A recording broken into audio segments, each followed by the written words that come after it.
Hey everyone, welcome back to this chess video. And so for this one, we will be discussing what exactly is a hypermodern opening. This is a really interesting video that we have here because hypermodern openings are completely different than opening principles at face value.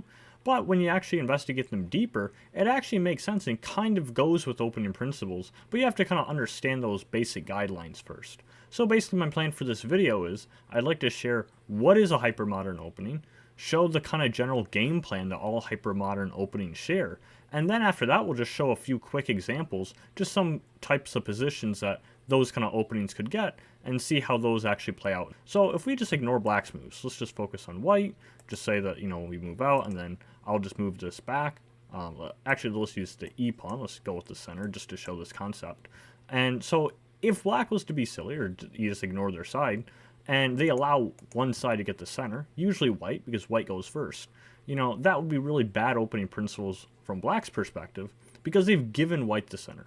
And generally speaking, you don't want to give your opponent the center. So first of all, why is the center so important in chess? So the center is specifically these four squares right here, d4, e4, d5, and e5. However, really, if you have a pawn duo, two pawns right next to each other in the center like this is a really powerful thing. Almost always in every opening, you're going to try and get some kind of setup very similar to this, and maybe even support more of the center with your knights, moves like this to, control even more central squares. So those are kind of the general ideas that most openings go for. The reason this is so strong is because look at all the squares that these pawns control. So these pawns actually control, and I'll just put it like in a different color, they control all of these squares on the opponent's side of the board. So, this is a really useful thing if you're able to get it. So generally speaking, beginners will just play, try and do this for themselves, try and stop the opponent from doing that, and the game continues. Those are more regular openings. So what is a hypermodern opening? So that is a completely different idea, a whole different beast to tame, where you're actually voluntarily, you're giving the opponent the center. You let them get a setup just like this. So why would you do that? It's very risky, of course. The reason why is because you have a very systematic long-term plan that's oftentimes very theoretical. You have to play very sharp chess, and basically you try and chip away at that center. Your argument is that this center, as strong as it looks, is actually weak. And is this center actually a strength here, or is this a target, something that the opponent, in this case black, can actually target throughout the game? So if you think this is an asset, and this is something you should strive for, then you would prefer to be white, and you just control the center. If you think that you can actually long-term, let them get the center, and then you have something you can aim at for the rest of the game, you can chip away at that center throughout the rest of the game. And if you can do it successfully, what's going to happen is eventually you'll have the center, and they'll have nothing left because they've already advanced their central pawns. So basically the idea is you're provoking them, especially the central pawns, but really everything, to take the center, so then you can fight throughout the whole game and take it back from them. So oftentimes how you do this is a combination of different methods. So first of all, you usually use some kind of pawn breaks once they have the center, which are some kind of pawn attacks, usually pawn lever type things like from here, to actually rip open lines and attack these pawns so they can't stay in the center. And the other tactic they use is half-open files. As there's more exchanges, maybe a rook can get to half-open file, start fighting for the center, and that's kind of the common idea. And lastly, in sometimes, this isn't all hypermodern openings, but it's a very common theme, is that oftentimes they'll also have a fianchetto bishop for one side that's putting even more pressure on the center. So all of that is for the same goal of attacking the center. This will make a lot more sense with examples.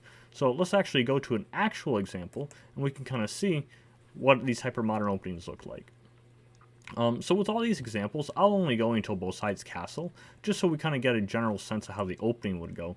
Not necessarily, after that, but just kind of the game plan and how that revolves around the center. So for this example here, I'll show what this is a line from the Grunfeld defense.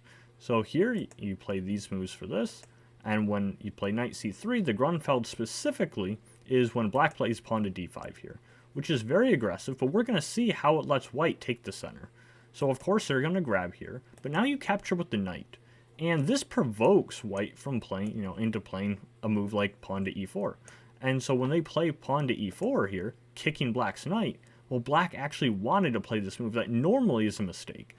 And so they take on c3. And normally that's bad, because then you allow white not only the center, but to reinforce their center. And so generally speaking, this is a very strong thing you don't want to allow.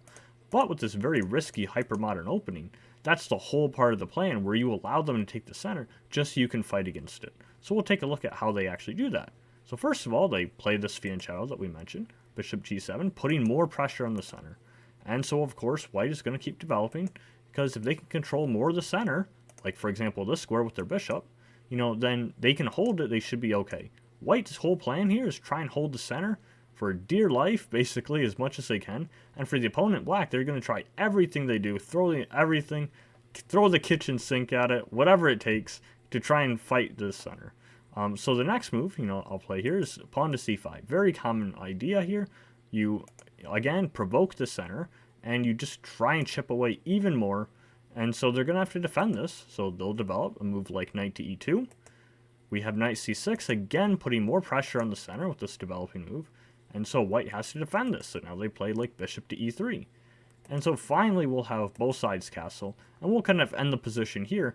This is one variation that you might get in the Grunfeld defense. And this is actually a common main line that does actually happen a lot of times in this opening. So if we were to kind of take stock of this position here, it's about equal. No debate that white has the center. And black is the one trying to fight against it. In this case, we have the pawn break c5. They're trying to, attack the d4 pawn. They're trying to attack the center and basically tear it down. We also have this fianchetto bishop. Oftentimes there will be a fianchetto. And then finally, we have the half-open files. So in this case, a half-open file for black would be like the d file because they lack that pawn there. And for white, it would be like the b file because, they lack their b pawn here. Oftentimes there'll be at least one half-open file on each side, but sometimes there's even more based on the opening.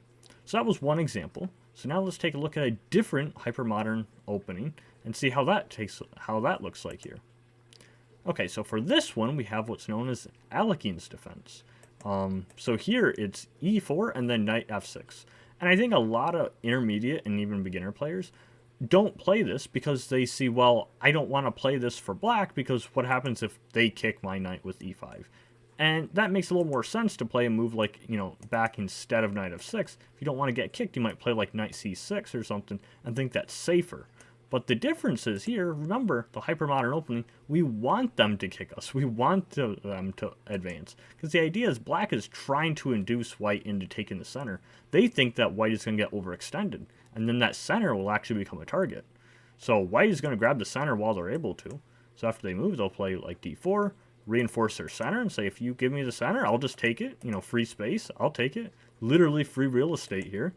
And so now black will start chipping away at the center. They play pawn to d6, try and rip open lines with this pawn break, here. And so, of course, now white plays very actively. They want to keep the center. They kick their knight away, moves to b6, and then we'll play f4, which is known as the four pawns attack. And so we'll have a trade here in the center. We'll recapture in the center, white trying to maintain it. And now we have knight to c6. Again, reinforcing pressure on the center. And so, of course, white is going to want to defend this. So they're going to play bishop to e3 and try and hold on. We'll have another developing move, which looks pretty normal. Now white will also develop. Pretty standard stuff. We're still in the opening. You still want to play good developing moves. So they play pawn to e6, trying to get their bishop into the game. We have knight f3, which develops as well and helps reinforce their center. Bishop b7, and then bishop e2. And then we'll just have both sides get castled. And now this is one line that actually happens. This is all opening theory here. And in this exact position, the most popular move, and the best one according to the engine, is to actually play a fairly counterintuitive pawn to f6. That's right, Ben Feingold's never play f6. Well, here it's the best move. And the reason why is you're trying to chip away at the center right away, even at the risk of weakening your own king slightly along this diagonal. So with that being said, the whole idea hasn't changed. The entire opening, white was trying to hold their center that they were given, and black is allowing them to take it so they can think, hey, you're overstretched, I can attack your center, and if it works, long term, they should have the center. So that was that example. Let's go to one more example of a hypermodern opening, and then we'll kind of show a few other thoughts that kind of go along with those. Okay, so for this opening here, this one might surprise a lot of people because it's common, but most people don't know that it's a hypermodern opening.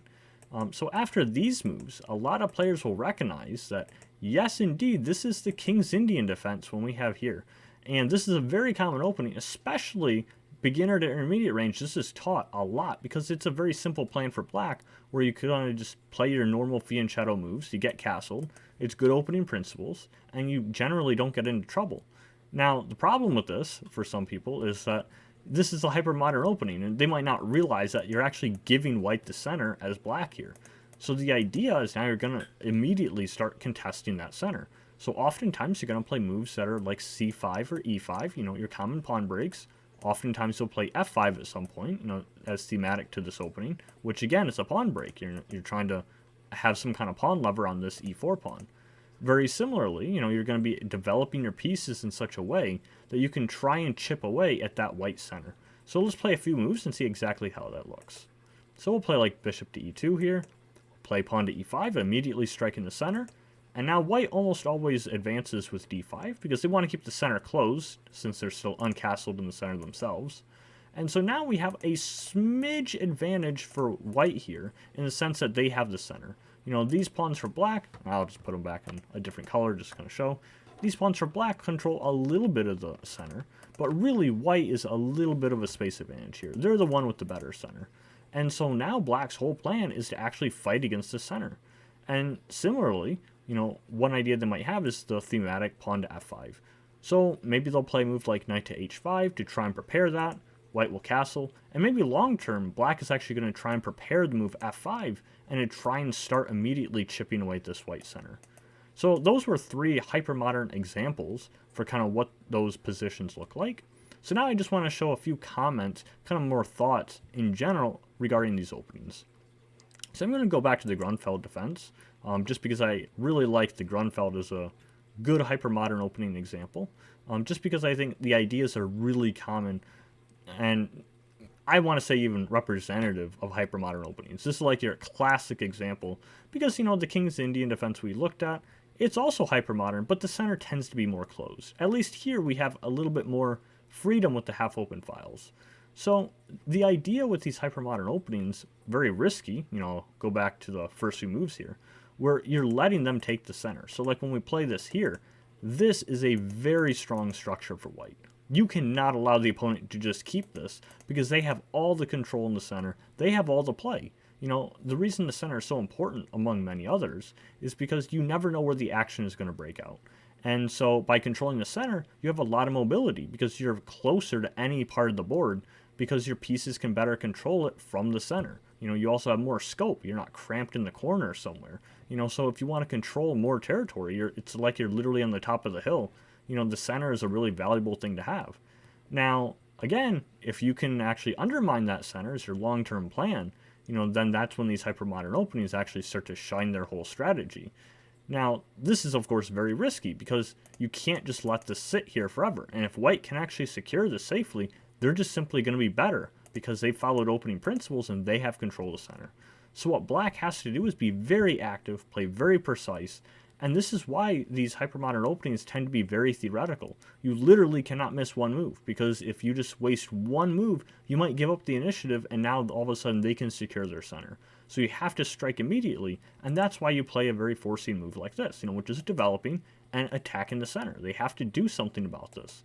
And so after they develop, you're striking immediately. You cannot wait.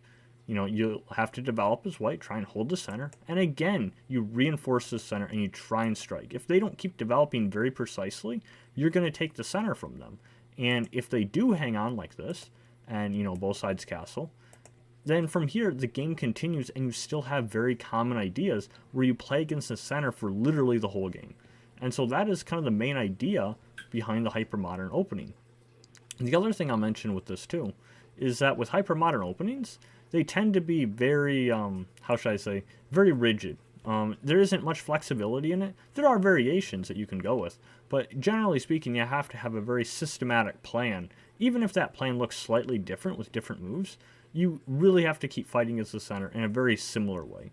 Like here, c5 is a very common idea that is played in the Grunfeld, but there are also other moves, and similarly, white doesn't have to play these exact moves. White can play different as well, trying other ways to hold the center. And this is where opening theory comes into play, because then black will have to study those lines and try and see how do you fight the center in those variations. And so there's a lot of study with these openings, but also because you're allowing the opponent to get the center, it's riskier in the sense that, you're giving them something that they should be doing anyway. So if you just, a beginner who's starting chess, just play opening principles and you're probably going to be in good shape. Don't be giving your opponent the center, even if you have plans to take it later, because why give them free territory for no reason? But with these hypermodern openings, when you start to get more advanced and a little more flexible to some longer term ideas, you might start considering ideas like this, because maybe you can actually fight against the center long term, and most players are not prepared for how to deal with that, because, quite simply, it's a very ambitious, risky plan not a lot of players are used to seeing. So those are kind of the overview ideas for hypermodern openings. Thanks for stopping by, everyone. I'll see you in the next chess video.